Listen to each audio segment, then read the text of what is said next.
Nazmul, please go ahead with your pan-London authorization carers virtual meeting along with your QI project. Thank you, Saido. Are you able to hear me? Yes. Okay, for those who don't know me, my name is Nazmul Hussain. I'm a GP. I work at the Wordsworth Health Centre. I'm also the clinical lead for end-of-life Newham CCG and also one of the clinical directors for NE2 PCN. I have a special interest in quality improvement and end-of-life. Okay, so there are three components of my quick presentation. The first aspect is around new developments in referral forms and the drug chart for St. Joseph's. Second aspect will be around some kind of practical clinical demonstration, EMIS demonstration around some of the quality improvement work that we've been doing at Wordsworth and at a network level. And the third aspect is some developments around social prescribing. Next slide, please. So I want to begin my slide with this statement. Every improvement needs change, but not all change leads to improvement. So just ponder over that statement. It is a statement from the IHI organization. And later on, we'll go back to that statement and you'll realize why I've mentioned that. Next slide, please. So now St. Joseph's have a new referral form, which looks like this. So this is a new referral form which composes the other organizations or the hospices in around London. So the one that we want to focus on is around St. Joseph's. So this form is a bit more detailed than the one before, and a lot of the time referrals get rejected because there are fields missing and important information. So what I've done is on EMIS, most practice managers should be able to do that. So now what you can do is most managers should be able to do this, practice managers. So you can pre-populate the referral form. Go to document. So we can bring up St. Joseph's.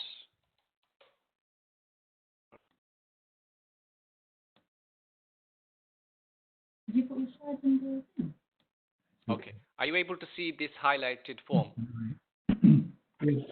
Yes. So this is what you can configure into EMIS. So if you just highlight the box, which is St. Joseph's for Newham, most of the fields can be pre-populated, and you can also configure change it into the highlighted section so you don't miss things. So a lot of the time referrals get rejected because colleagues miss important things out. So again, this can be configured by your IT specialist in your practice and also your practice managers. So it means that you don't miss any of the important things that are required for the form. And also it doesn't lead to a delay in the referral. Like I said, it is a bit more detailed, but it is with good intention. And at the end, you can populate the things like drug allergies and also the past medical history. So the second development around St. Joseph's is there's a new authorization drug chart.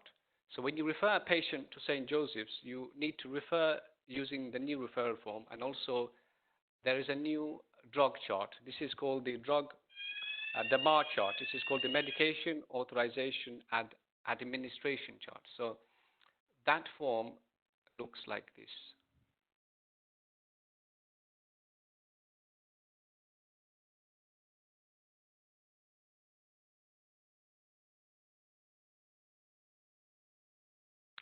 So if you go to, so I've named it MAR chart for Wordsworth Health Centre. So the MAR chart is really like a directive for the nurses, an instruction for the nurses to give them information around what to prescribe, how much to prescribe. And if you haven't prescribed any anticipatory care medication, it can be quite daunting, not knowing what drugs to prescribe, how much, and what to write on the prescription. So again, you can configure EMIS, which I've done in my practice, to pre-populate all of this information in a drug chart. So a task normally, which took me half an hour, I can do that in less than 10 seconds now. So this is providing the patient is opioid naive and doesn't have any allergies to the prescribed medication. So normally this form would be blank, but in my practice what I've done is I've just highlighted 2 fields that need to be filled in. Everything else is done for you. So we need to just click and ensure that the patient isn't allergic to any medication and there is no transdermal patch. So this form has already populated the correct medicine, morphine, at the right strength and dose and the quantity. It has also electronically signed my name and also electronically updated the date. So it's done that for the haloperidol, midazolam, glycopyrronium, and also you need some water for injection, again dated and electronically signed. This section is mainly around oral prescribing. Second page is for the subcut. So these need to be administered through the subcut injection route. So again, you can configure the EMIS so it populates the right drug, the quantity and the rate of infusion, again with the haloperidol, midazolam, glycopyrronium, and so forth and so on. So this form normally on average took me half an hour, but now I can do that in literally less than 10 seconds. So the authorization drug chart and the referral form. So these are really smart functions. If you invest a bit of time in your practice, this really saves a lot of time, and it's also much more safer in terms of prescribing. Again, it does need to be screened, and each medication does need to be prescribed based on the individual's needs. So this is not a generic template. So that is my only disclaimer. So the third aspect, so once you've done the referral form and you have written the authorization drug chart, now you need to prescribe the medication. Again, you may need to look in the BNF, look at different sources as to what to prescribe, when to prescribe, how do you write a controlled drug legibly in the prescription, and avoid the pharmacist contacting you saying this is not legible, we need another one. So again, I've created an algorithm, a protocol within EMIS, which does everything for me in terms of prescribing. So I've set up a prompt protocol, and I've labeled it as prescription of palliative care anticipatory medication. So when I click on that, so it's prompting me which one to choose. So I want to click on the anticipatory care drugs. And once I do that, it automatically brings up the medication that I need for it to prescribe and release it to our district nurse or palliative care colleagues. So again, so it's automatically brought up the medication, the right dose, and the quantity. So I would save that. So the reason why you save it is you want to have one prescription sent rather than 6 individual ones. So then I save that one. So these are common alerts. Again, the EMIS prompt will bring up the next item to prescribe. So it's already prescribed, brought up haloperidol at the right strength, dose, the quantity, and I want to save that, and I don't want to prescribe it yet. And it's also brought up the next medication, which is, let's have a look.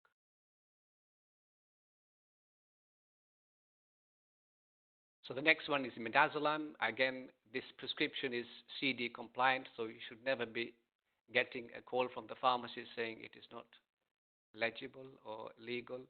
Again, you save it and then go on to the next prescription item.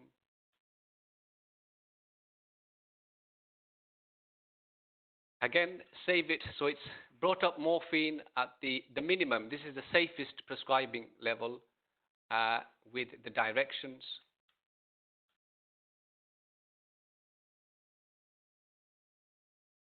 And again, the Oromorph syrup, which is used for breakthrough pain.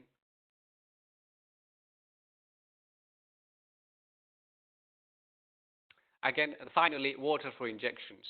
So once you've saved that, so you've got your complement of medications which needs to go with the authorization drug chart. And once you've done that, EMIS will save it. And then when you go into the medication, you just highlight the ones that have been prescribed and then issue it. So this task, again, usually used to take me minimum half an hour. Now I can do it literally in less than 1 minute. So this is one of the smart functions you can configure on EMIS. The other things that we have developed at the practice is also looking at safer prescribing and reducing costs. So again, other things that we've done at the practice level is the prescribing of vitamin D. So vitamin D have, so lots of patients may ask for vitamin D levels and you may need to prescribe vitamin D.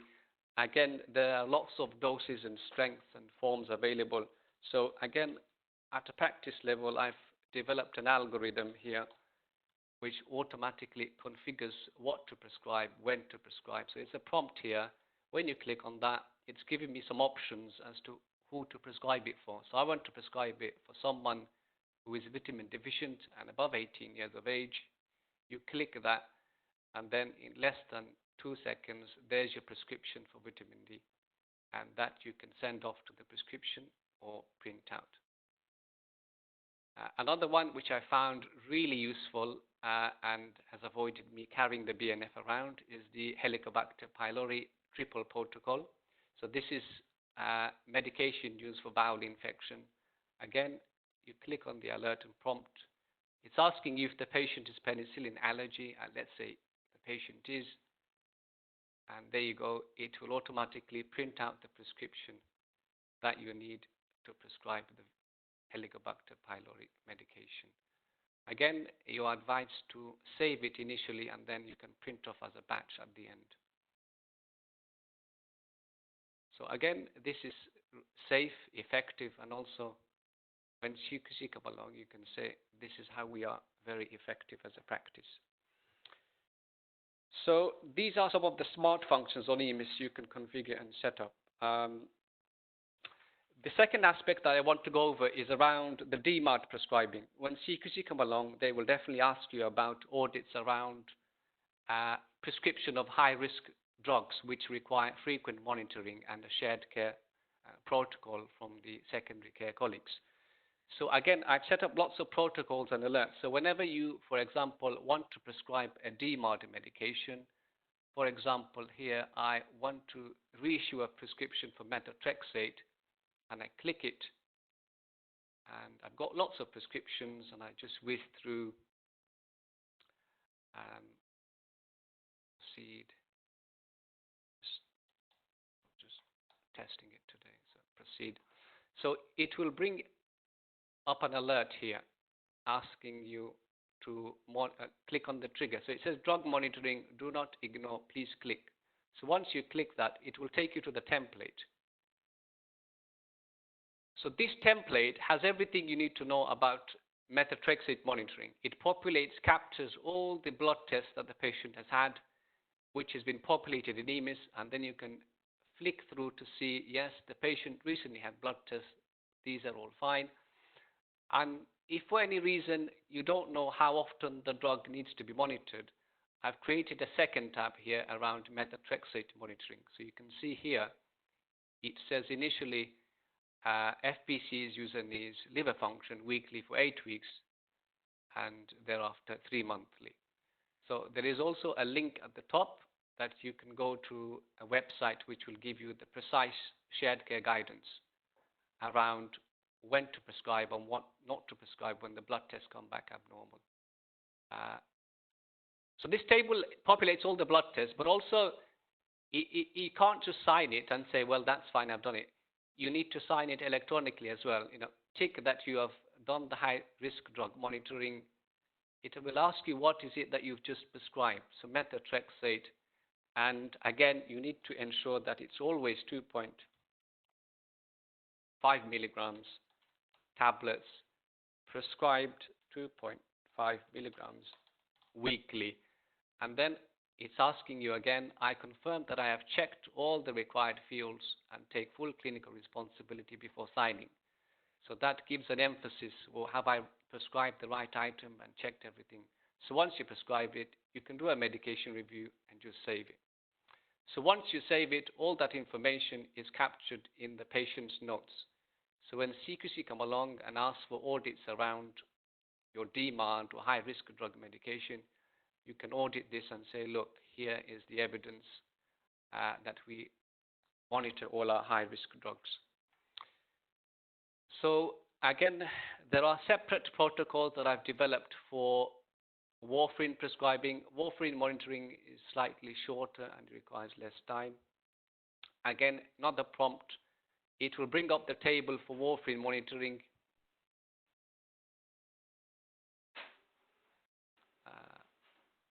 Again, you put in the relevant information. So INR 1.2 today, we say 2 milligrams daily. Next INR is due 23rd of August 2020.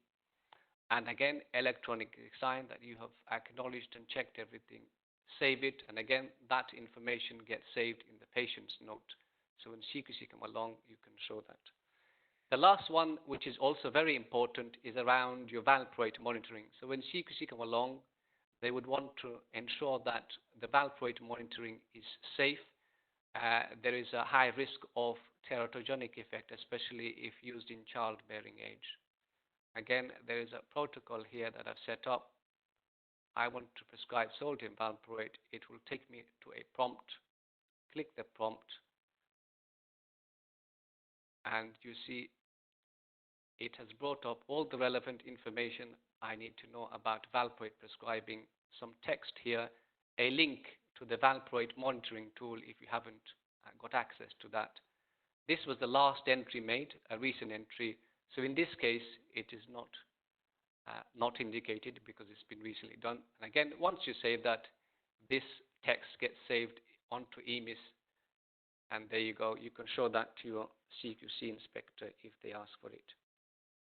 So all this has reduced a lot of time, money, and prescribing error. So that is why I'm showing you these practical steps. There is so much to gain and benefit from.